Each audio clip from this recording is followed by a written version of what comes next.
அகிலம் முழுவதும் அற ஒழுக்கம் பரவ வேண்டும் என கௌமார மடாலய விழாவில் குமரகுருபர சுவாமிகள் தெரிவித்தார்.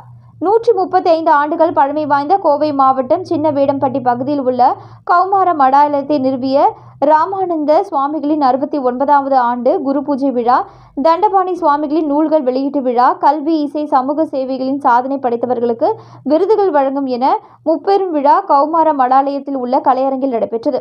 இந்த முப்பெரும் விழாவை ராமானந்த குமரகுருபர சுவாமிகள் தலைமை தாங்கினார். தொடர்ந்து சமூக சேவையில்